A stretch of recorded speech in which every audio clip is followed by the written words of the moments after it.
देवभूमि में आपका स्वागत है। मैं हूं आपके साथ हैदर ज़ैदिया। ये खबरों की शुरुआत करते हैं और आपको बताते हैं केदारनाथ पहुंचे हैं सीएम पुष्कर सिंह धामी। निर्माण कार्यों और यात्राओं की तैयारियों की समीक्षा करने के लिए 6 मई को बाबा केदारनाथ के कपाट खुलेंगे। पीएम नरेंद्र मोदी 6 मई को आ सकते हैं केदारनाथ धाम। सूत्रों के हवाले से खबर। सिंह धामी तमाम निरीक्षण करने के लिए पुष्कर सिंह धामी केदारनाथ धाम पहुंच चुके हैं। निर्माण कार्यों और यात्राओं की समीक्षा उन्होंने की है और 6 मई को बाबा केदारनाथ के कपाट खुलेंगे। उससे पहले ये तमाम तैयारियां की जा रही हैं। प्रधानमंत्री नरेंद्र मोदी 6 मई को ही आ सकते हैं केदारनाथ धाम। सूत्रों के हवाले से खबर, केदारनाथ धाम पहुंच सकते हैं प्रधानमंत्री नरेंद्र मोदी। तो केदारनाथ पहुंचे सीएम पुष्कर सिंह धामी। तमाम तैयारियों का जायजा उन्होंने लिया, समीक्षा उन्होंने की, निरीक्षण उन्होंने किया निर्माण कार्यों को लेकर। 6 मई को बाबा केदारनाथ के कपाट खुलेंगे। तो पीएम नरेंद्र मोदी 6 मई को ही आ सकते हैं केदारनाथ धाम। सूत्रों के हवाले से खबर, केदारनाथ धाम पहुंचे सीएम पुष्कर सिंह धामी।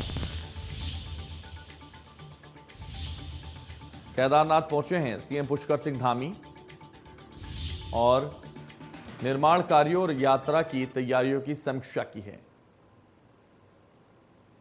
तो केदारनाथ पहुंच चुके हैं पुष्कर सिंह धामी और तमाम समीक्षाएं वो कर चुके हैं और केदारनाथ में तो कपाट खुलने वाले हैं, उसको लेकर तैयारियां जोरों पर हैं। तो देहरादून से डॉक्टर प्रवीण कुमार हमारे ब्यूरो चीफ इस वक्त हमारे साथ जुड़ गए हैं। डॉक्टर प्रवीण, जिस तरह से केदारनाथ धाम के 6 मई को कपाट खुलने हैं, उससे पहले अब तमाम तैयारियों के लिए तैयार है सरकार और इसलिए पुष्कर सिंह धामी खुद ही निरीक्षण करने पहुंच गए केदारनाथ धाम। क्या जानकारी उसको लेकर आपके पास? देखिए, केदारनाथ की बात करें तो केदारनाथ प्रधानमंत्री मोदी का पहले से ही ड्रीम प्रोजेक्ट रहा है और केदारनाथ में जो आपदा आई थी उसके बाद जो तैयारी चल रही है उसको लेकर प्रधानमंत्री मोदी लगातार साल में 2 या 3 बार जरूर निरीक्षण करते हैं। ऑनलाइन ड्रोन के माध्यम से देखते हैं कि वहाँ क्या तैयारी चल रही है, पुनर्निर्माण के कार्य कैसे चल रहे हैं।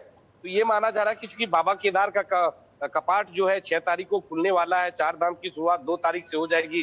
गंगोत्री यमुनोत्री की शुरुआत से ही, कपाट खुलने से ही 6 तारीख को बाबा केदारनाथ का धाम की जब शुरुआत होगी 4 धाम यात्रा को लेकर और खास करके कपाट जब खुलेंगे तो ऐसा कहा जा रहा है कि प्रधानमंत्री मोदी पहुंच सकते हैं क्योंकि लगातार उनकी जो आस्था है बाबा केदार के प्रति, प्रधानमंत्री मोदी की आस्था जग जाहिर है और लगातार वो मुआयना भी करते रहते हैं, निरीक्षण करते हैं, समीक्षा करते हैं। और उसी के मद्देनजर मुख्यमंत्री सुबह पहुंचे थे केदारनाथ में और वहां पर किस तरह की तैयारी है, किस तरह की इंतजामात हैं, जो पुनर्निर्माण के कार्य हैं वो किन किन क्षेत्रों में पूरे हुए और क्या काम होने बाकी है, तो इन सब चीजों का उन्होंने मुआयना किया है।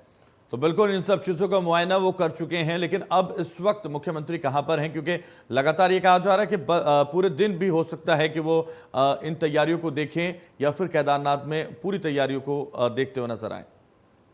देखिए, केदारनाथ से निकलने वाले हैं मुख्यमंत्री, या आप कह सकते हैं कि निकल चुके हैं। 12 बजे देहरादून पहुंचना है उनको। तो कहीं ना कहीं सुबह इसलिए गए थे, तकरीबन 8 साढ़े 8 बजे वहां पर पहुंचकर उन्होंने उस समय से निरीक्षण किया, पुरोहितों से बातचीत की, वहां पर देखा है सब कुछ को। और अब जब मुख्यमंत्री वहां से निकलने वाले हैं तो निश्चित तौर पर तमाम तैयारियों को उन्होंने परखा है। उनके साथ अधिकारी है, पर्यटन के अधिकारी, पर्यटन विभाग के अधिकारी, बिल्कुल निरीक्षण किया गया है, परखा गया है, जायजा लिया गया और तमाम तैयारियों को लेकर दिशा निर्देश भी मुख्यमंत्री की तरफ से जाहिर दिए गए होंगे। बहुत शुक्रिया डॉक्टर प्रवीण हमारे साथ जुड़ने के लिए, तमाम जानकारी हम तक पहुंचाने के लिए। खबरों में आगे बढ़ते हैं, आपको बताते हैं खबर देहरादून से, जहां चंपावत विधानसभा उपचुनाव के लिए कांग्रेस ने शुरू की तैयारियां। उपचुनाव में कोई कोर कसर नहीं छोड़ना चाहती है कांग्रेस। वरिष्ठ नेताओं ने बैठक कर उपचुनाव लड़ने का किया फैसला। पूर्व विधायक हेमेश खरकवाल के साथ दूसरे विकल्पों पर कांग्रेस का मंथन। प्रत्याशी चयन को लेकर कई विधायकों को कांग्रेस ने दी जिम्मेदारी। तो उपचुनाव में कोई कोर कसर नहीं छोड़ना चाहती कांग्रेस। वरिष्ठ नेताओं ने बैठकर उपचुनाव लड़ने पर फैसला किया है, मंथन किया है। हेमेश खरकवाल के साथ दूसरे विकल्पों पर कांग्रेस का मंथन लगातार जारी है और प्रत्याशी चयन को लेकर कई विधायकों को कांग्रेस ने दी है जानकारी। तो ये जानकारी, जिम्मेदारी दी गई है कई विधायकों को। विधानसभा उपचुनाव के लिए कांग्रेस ने शुरू किया मंथन। उपचुनाव में कोई कोर कसर नहीं छोड़ना चाहती है कांग्रेस। वरिष्ठ नेताओं ने बैठकर उपचुनाव पर लड़ने पर मंथन किया। हेमेश खरकवाल के साथ दूसरे विकल्पों पर भी मंथन जारी है। कांग्रेस के तमाम विधायकों को प्रत्याशियों के चुनने के लिए प्रत्याशी बनने की जिम्मेदारी दी गई है। विधानसभा उपचुनाव को लेकर पूरी तरह से कांग्रेस तैयार है और हर एक चीज पर बारीकी से नजर रखने का प्रयास कांग्रेस की तरफ से किया जा रहा है। चंपावत विधानसभा उपचुनाव वैसे भी चर्चाओं में रहने वाला है, क्योंकि पुष्कर सिंह धामी चुनाव लड़ रहे हैं भारतीय जनता पार्टी की तरफ से, क्योंकि मुख्यमंत्री वो बन चुके हैं और अब विधानसभा में उन्हें विधायक बन के जाना होगा, इसलिए अब वो उपचुनाव लड़ रहे हैं और ये चंपावत से वो लड़ रहे हैं। तो अब कांग्रेस भी कांटे की टक्कर देने की बात कर रही है और इसलिए कोई कमी नहीं छोड़ना चाहती, कहीं कोई इफ बट नहीं करना चाहती और सीधे तौर पर एकजुट होकर कांग्रेस वहां से चुनाव लड़ना चाहती है। अब ये तो वक्त बताएगा कि जीतना किसको है, लेकिन जिस तरीके से लगातार मंथन किया जा रहा है, चिंतन किया जा रहा है, तो बहुत ही सोच समझकर कांग्रेस वहां प्रत्याशी उतारना चाहती है सारे समीकरण को देखते हुए। और पूरी तरह से कांग्रेस अब लग चुकी है इसी काम को लेकर, उपचुनाव पर नजरें जमाए हुए हैं।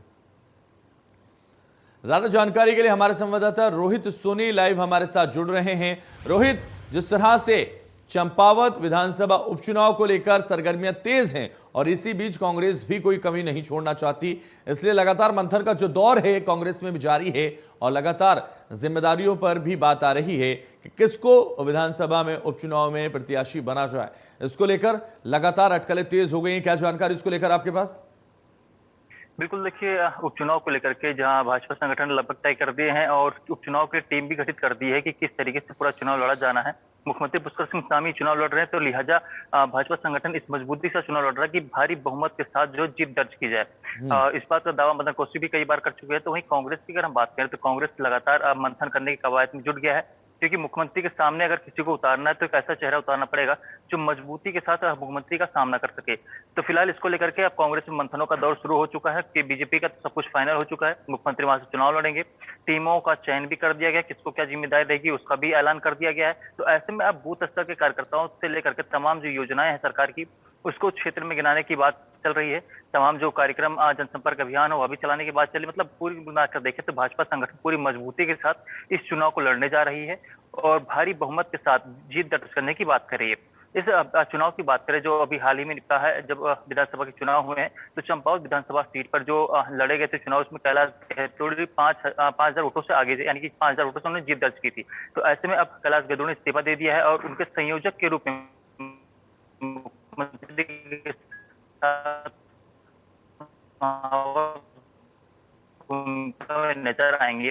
तो ऐसे में अब विपक्ष से इस सीट को जो है कांग्रेस अपने कब्जे में करे। इस शाम भी कल कांग्रेस की बैठक की गई और इसके अलावा लगातार बैठकों का दौर जारी है और केंद्र आलाकमान जो भाजपा के माफ कीजिएगा कांग्रेस के जो आलाकमान है उनसे भी लगातार बातचीत चल रही है कि इसको लेकर के एक ऐसा चेहरा सामने रखा जाए जो मजबूती के साथ मुख्यमंत्री के सामने चुनौतियों का सामना कर सके। जी बिल्कुल, तो एक ऐसा चेहरा रखा जाए जो मुख्यमंत्री का सामना करने के लिए सक्षम हो और कांग्रेस की साख बचाने के काम आ सके, और इसीलिए लगातार कांग्रेस मंथन कर रही है।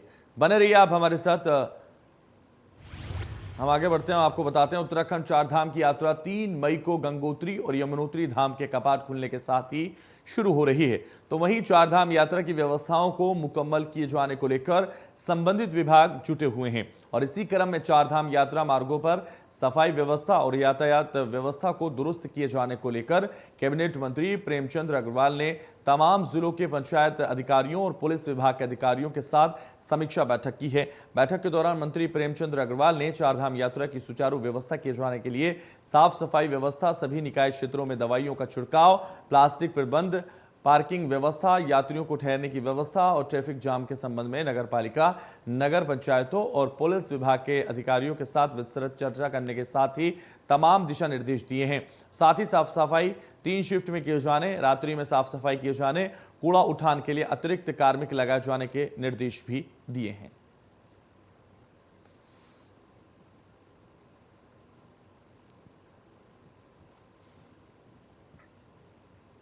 कि हम लोग जितने भी तीर्थयात्री या सामान्य लोग आने वाले हैं उनके साथ हमारी कार्मिकों के साथ किसी प्रकार से संवादहीनता के कारण या किसी कारण हमारा व्यवहार खराब नहीं होना चाहिए। हमारी बहुत अच्छी हमारा व्यवहार हो, आम जनता को ये संदेश जाए कि जैसा हमारे उत्तराखंड की संस्कृति है अतिथि देव भव, कि हमारे यहाँ जो भी यात्री, जो भी पर्यटक हमारे यहाँ आ रहा है, हमारे यहाँ वो हमारे यहाँ अतिथि जो है भगवान के समान है, उस तरह से हम लोग व्यवहार करें। किसी प्रकार का लापरवाही, किसी प्रकार की दुर्व्यवहार बर्दाश्त नहीं किया जाएगा, बहुत साफ शब्दों में मैंने कहा है। तो रोहित हमारे संवाददाता लगातार हमारे साथ बने हुए हैं। इसी खबर पर ज्यादा जानकारी के लिए रोहित के पास चलते हैं। और रोहित, जिस तरह से चार धाम यात्रा को लेकर तमाम तैयारियां जोरों पर हैं और इसको लेकर तमाम दिशा निर्देश दिए जा रहे हैं, कैबिनेट मंत्री प्रेमचंद अग्रवाल ने भी समीक्षा बैठक की है, क्या जानकारी उसको लेकर आपके पास?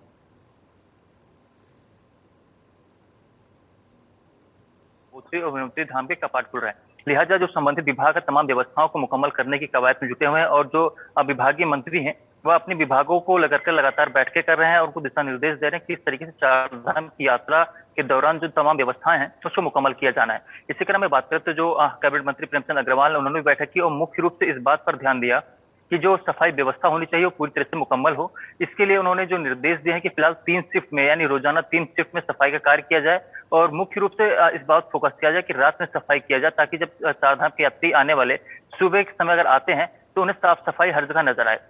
इसको लेकर के भी तमाम दिशा निर्देश दिए गए हैं। इसके अलावा अगर हम बात करें कूड़ा उठान को लेकर के भी उन्होंने काफी अहम जो दिशा निर्देश दिए हैं कि मजदूरों की संख्या बढ़ाई जाए, कर्मचारियों की संख्या बढ़ाई जाए ताकि जो कूड़ा उठान है वो समय पर हो जाए। रात्रि के समय अगर साफ सफाई की व्यवस्था होती है तो सुबह तक पूरे कूड़ा उठान जो है वहां से कर दिया जाए। इसके अतिरिक्त बात करें तो शौचालय को लेकर के भी काफी अहम निर्णय लिया गया है क्योंकि मुख्य रूप से देखा जाए तो यात्रा के रूटों पर जो है तमाम कुछ जगहों पर शौचालय की व्यवस्था नहीं है।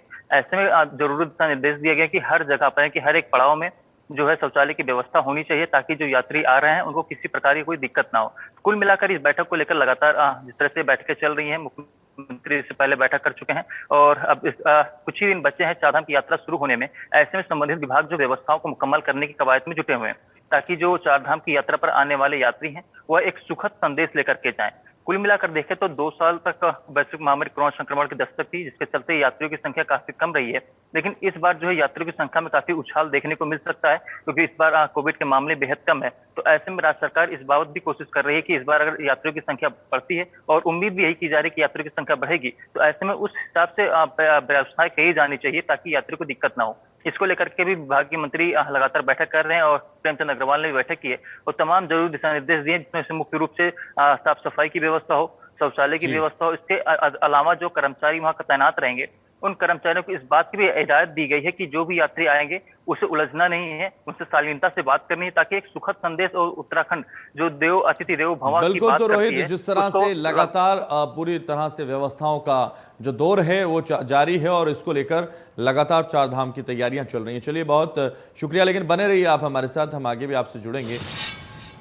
आगे खबरों में बढ़ते हैं। आपको बताते हैं देहरादून से खबर, जहां ऊर्जा विभाग ने एसडीओ संदीप शर्मा को निलंबित किया। रिश्वत का आरोप लगा है और जिस तरह से सख्त कार्रवाई हुई है, विजिलेंस टीम ने रिश्वत लेते रंगे हाथों गिरफ्तार किया था। मुख्य अभियंता की रिपोर्ट पर ऊर्जा विभाग ने कार्रवाई की है।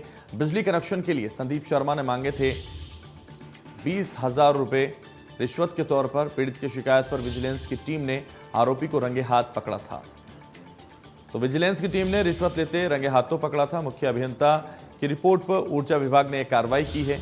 ये बड़ी खबर है। कनेक्शन के लिए एसडीओ ने 20,000 की रिश्वत मांगी थी।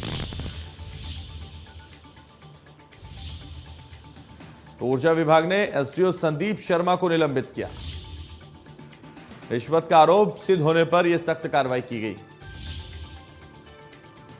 ज्यादा जानकारी के लिए हमारे संवाददाता रोहित हमारे साथ बने हुए। रोहित, जिस तरह से यह कार्रवाई हुई है, एसडीओ को निलंबित किया गया है, यह बड़ा मामला सामने आ रहा है जहां रिश्वत लेते हुए 20,000 का मामला सामने आ रहा है। बिल्कुल, देखिए धामी 2.0 सरकार ने जिस तरह से जीरो टॉलरेंस की बात की है और जितने भ्रष्टाचार कर रहे हैं चाहे वो कर्मचारी हो, अधिकारी हो, इन सब पे नकेल कसने की कवायद में जुटी हुई है। इसी क्रम में बात को तमाम इससे पहले भी अधिकारियों पर कार्रवाई हुई है और ऐसा ही ताजा मामला जो सामने आया है ऊर्जा विभाग का है।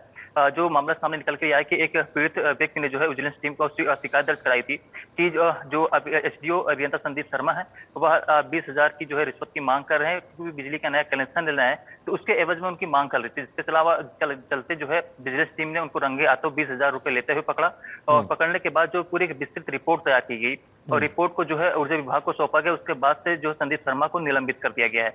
कुल मिलाकर देखें तो जिस तरह से जो मामले लगातार भ्रष्टाचार सामने आते जा रहे हैं। इसको लेकर नकेल कसने के लिए मुख्यमंत्री पुष्कर सिंह धामी ने पहले सभी अधिकारियों को निर्देश दे दिए हैं। पूरी कि तरह कहीं से भी अगर ऐसा अधिकारियों को मामला सामने आता निर्देशित किया गया है और एक्शन में सरकार पूरी तरह से नजर आ रही है। इस तरह के अधिकारियों पर लगाम लगाई जा रही है, उनके खिलाफ कार्रवाई की जा रही है जो कहीं ना कहीं भ्रष्टाचार में लिप्त हैं। बहुत शुक्रिया रोहित हमारे साथ जुड़ने के लिए, तमाम जानकारी हम तक पहुंचाने के लिए। खबरों में आगे बढ़ते हैं। आपको बताते हैं पशुपालन और दुग्ध विकास मंत्री सौरभ बहुगुणा ने विधानसभा में दुग्ध विकास विभाग की समीक्षा की और इस दौरान उन्होंने कहा कि राज्य के दुग्ध उत्पादकों का उत्पादन बढ़ाने के साथ ही प्रभावी ब्रांडिंग की जाए और इस क्षेत्र में युवाओं और मातृशक्ति को रोजगार के आधिकारिक मौके मुहैया कराए जाएं।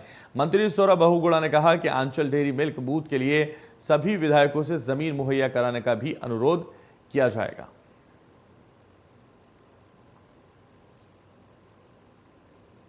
कुछ समस्याएं जो देखने को मिली है, जो हमारा एक लक्ष्य है कि पर्वतीय क्षेत्रों का रोजगार से कैसे जोड़ा जाए, युवाओं को, महिलाओं को सशक्त कैसे बनाया जाए, उस पर कुछ प्लानिंग हो रही है। क्योंकि हमारी जो पुरानी 5 साल की कुछ पॉलिसीज़ थी उसमें हम युवाओं को और खास करके जो हमारे पर्वतीय क्षेत्र की जो हमारी मातृशक्ति है, कुछ जिलों में बहुत अच्छी तरीके से हम उनको जोड़ पाए, कुछ जिलों में नहीं जोड़ पाई है। हमारे जो मार्केटिंग आंचल की जो मार्केटिंग है उस पर थोड़े से प्रश्न जिन उठ रहे थे। हमारे जो आंचल की डेयरीज़ हैं, जो हमारा ATM आंचल का ATM है, जो मोबाइल ATM है, उन सब पे थोड़ा सा हमको इम्प्रूवमेंट लाना है।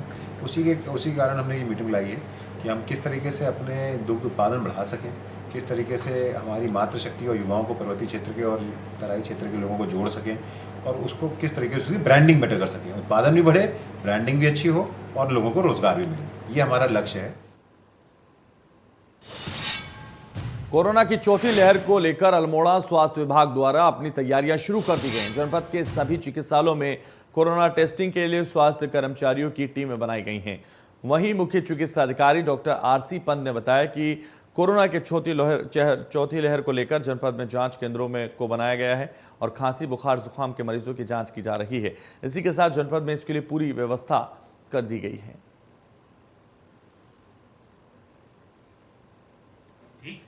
कोरोना अभी जैसे हमारी महामारी देश से गया नहीं है, तो हमारी जो पूर्व व्यवस्थाएं थी उसी को और सुदृढ़ किया जा रहा है और हमारे पूरे जनपद में जो है सभी केंद्रों पे इसकी जांच की व्यवस्था है और इसमें अस्पताल में जो भर्ती रोगों की व्यवस्था है। इसके अलावा जो सिम्प्टोमेटिक पेशेंट हैं उनको जो है जिसको खांसी, बुखार और बदन दर्द इत्यादि है, तो ये सिम्प्टोमेटिक पेशेंट निश्चित रूप से अपने नियरेस्ट अस्पतालों में जाएं जहां पे आपकी एंटीजन टेस्ट की व्यवस्था है, RT-PCR की व्यवस्था है और जो भी ये पॉजिटिव RT-PCR पॉजिटिव होते हैं तो उनको हम जीनोमिक टेस्ट के लिए भी हम देहरादून पर भेजते हैं। अभी तक जीनोमिक टेस्ट के लिए हमारे 156 टेस्ट जो कोविड पॉजिटिव थे उनको भेजा गया। खटीमा कोतवाली क्षेत्र के झनकट कस्बे में 6 अप्रैल को हुए बैंक लूट वारदात मामले का खुलासा पुलिस ने कर दिया।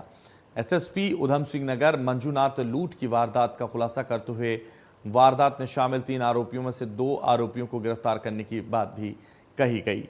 लगभग 1,70,000 रुपए की राशि को बरामद करने की जानकारी दी गई। साथ ही एक अन्य फरार आरोपी को भी जल्द गिरफ्तार करने का वरिष्ठ पुलिस अधीक्षक ने दावा किया।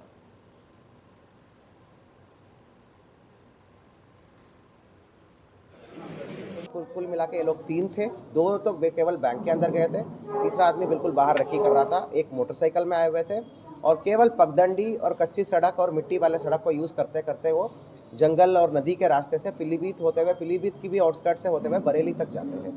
तो बरेली में एक होटल में जाके जब रुकते हैं वहाँ पर इन सभी की आइडेंटिफिकेशन हो गया है। कुल मिला के इस वारदात में 3 लोग थे इस वारदात को अंजाम देने वाला है।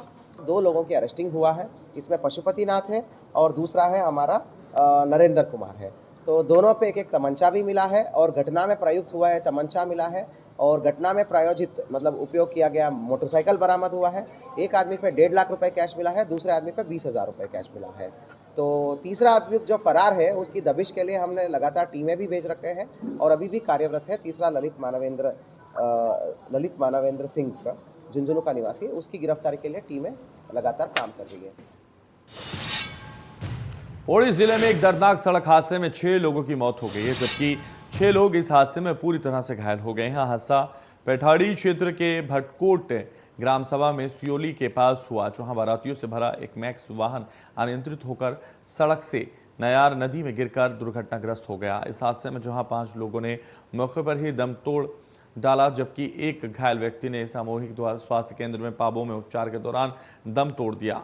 और आपको बता दें, बारातियों से भरा वाहन डोबरी गांव से बारात को वापस लेकर आ रहा था और 6 घायलों को उपचार के लिए पौड़ी जिला अस्पताल में ले जाया गया, जहां 2 गंभीर घायलों को श्रीनगर वेस्ट अस्पताल के लिए डॉक्टरों ने रेफर कर दिया, जिनकी हालत काफ़ी नाजुक है। हादसा किन कारणों से हुआ इसका पता अभी तक नहीं चल पाया। वहीं हादसे को लेकर जिला अधिकारी ने मजिस्ट्रेट जांच करवाने के आदेश दे दिए हैं।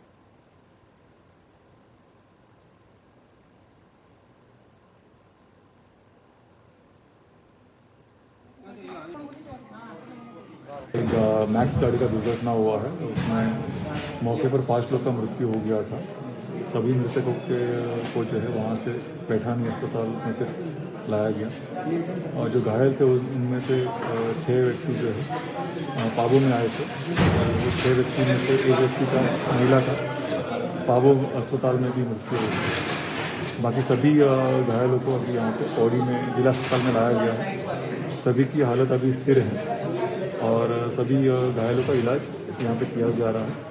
1-2 पेशेंट ऐसे हैं जिनको अभी हेड इंजरी है, तो उनको श्रीनगर मेडिकल कॉलेज में रेफर किया जा रहा है। उनकी हालत भी अभी कंट्रोल में, नियंत्रण में है। वो भी उनके पैरामीटर अभी तक नियंत्रित हैं।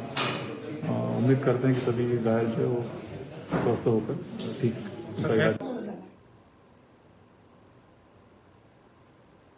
तो 6 लोगों को हादसे में घायल हुए हैं और 2 लोगों की मौत का मामला है। घायलों को जिला अस्पताल में भर्ती कराया गया। घायलों को जिला अस्पताल में उनका इलाज किया जा रहा है।